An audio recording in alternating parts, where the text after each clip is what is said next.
Hai, Assalamualaikum warahmatullahi wabarakatuh.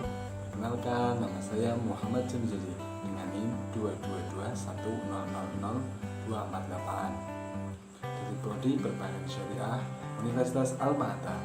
Kali ini saya akan menjelaskan tentang luqatah. Apa sih luqatah itu? Ada apa sih macam-macamnya? Dan bagaimana sih hukum dari luqatah itu? Oke, tonton sampai habis ya videonya.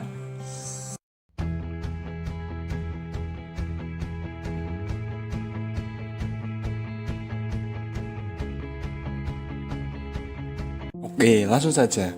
Yang pertama adalah pengertian tentang luqatah. Apa sih luqatah itu?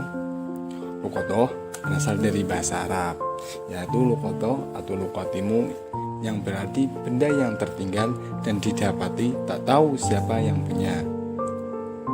Secara bahasa, luqatah berarti barang temuan.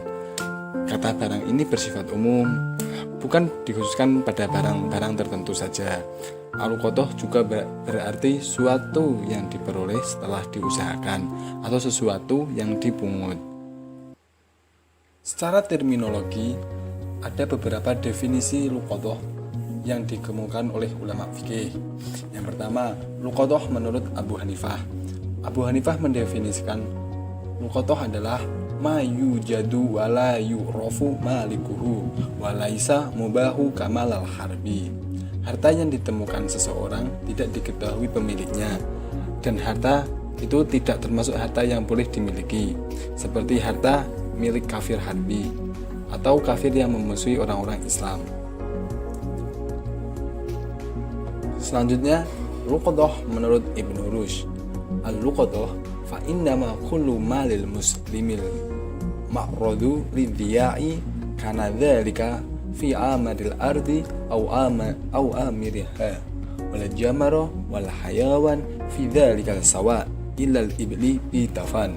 Sesungguhnya yang dilakukan luqatah adalah tiap-tiap harta orang muslim yang ditemui karena sia-sia, baik di negeri yang sunyi, baik benda maupun hewan sama saja kecuali unta.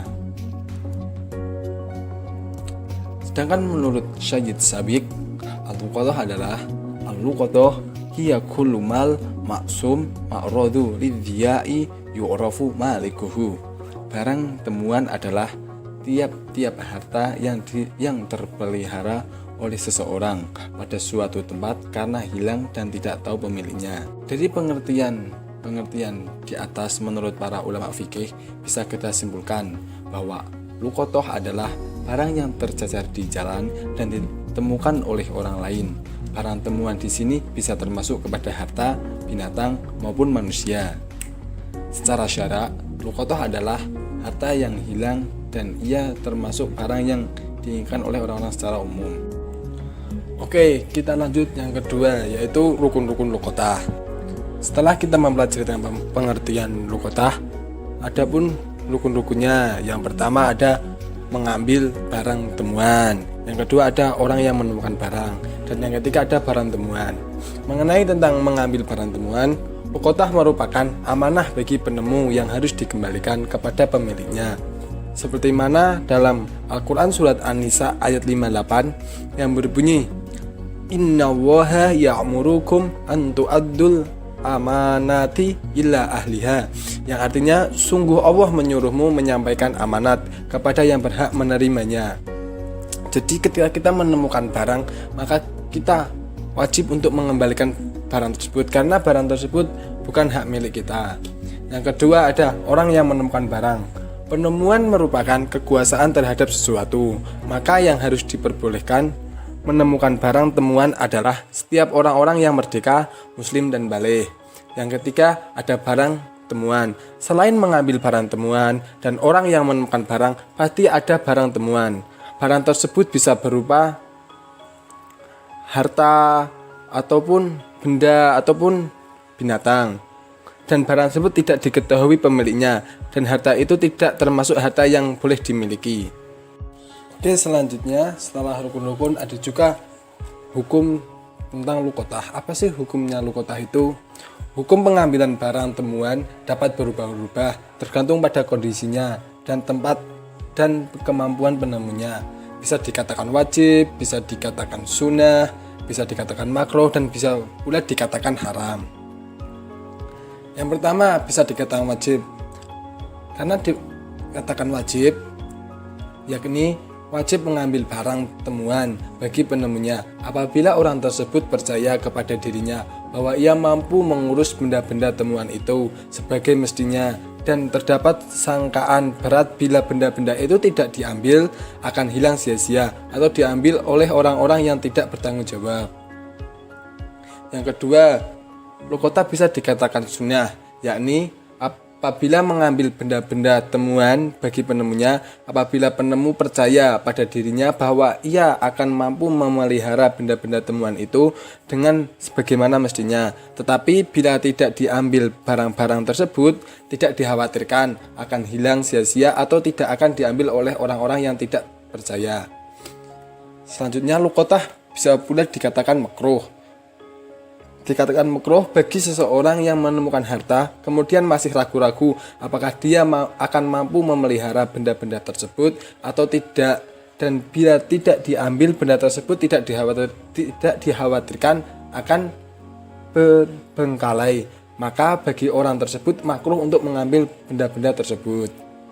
Dan yang terakhir, luqatah bisa pula dikatakan haram. Luqatah dikatakan haram bagi orang-orang menemukan sesuatu benda kemudian dia mengetahui bahwa dirinya sering terkena penyakit tamak dan yakin betul bahwa dirinya tidak akan mampu memelihara harta tersebut sebagaimana mestinya, maka dia haram untuk mengambil benda-benda tersebut. Jadi hukumnya bagi yang merasa dirinya amanah, mampu mengumumkan dan sanggup mencari pemiliknya, maka yang terbaik bagi orang itu adalah mengambilnya. Sebab dengan mengambilnya, dia telah berusaha melindungi harta yang lain dari kesia-siaan dan tidak membiarkan diambil oleh orang-orang yang tidak mampu bertanggung jawab, melindungi atau tidak sanggup mencari pemiliknya. Oke, yang terakhir adalah macam-macam luqatah. Setelah kita mempelajari pengertian luqatah, hukum luqatah, rukun-rukun luqatah, kita belajar yaitu macam-macam luqatah. Macam-macam. Apa sih macam-macam benda temuan itu? Yang pertama ada benda-benda yang tahan lama, benda-benda yang tidak tahan lama, benda-benda yang memerlukan perawatan, dan benda-benda yang memerlukan perbelanjaan. Yang pertama, benda-benda yang tahan lama, yaitu benda-benda yang dapat disimpan dalam waktu yang lama, seperti contoh emas, perak, pisau, gergaji, dan yang lainnya.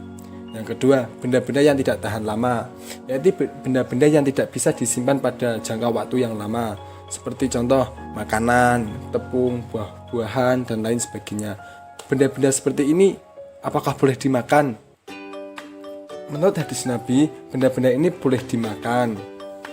Akan tetapi ketika baru menemukan pemiliknya atau pemilik benda tersebut datang, maka kita wajib mengembalikannya.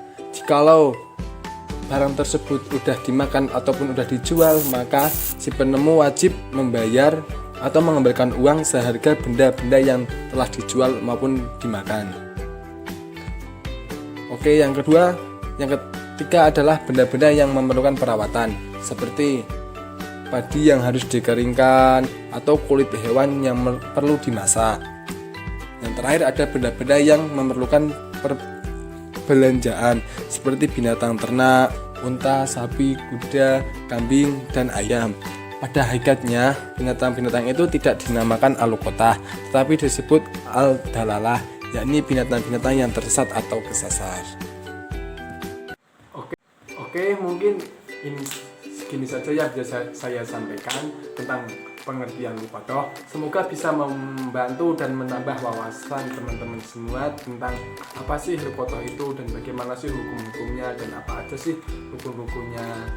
Dan mohon maaf apabila ada penjelasan atau perkataan yang kurang diperjelas atau kurang dimengerti oleh teman-teman semua. Dan terima kasih banyak sudah menonton videonya dari awal sampai akhir. Saya akhiri. Wassalamualaikum warahmatullahi wabarakatuh. See you next time.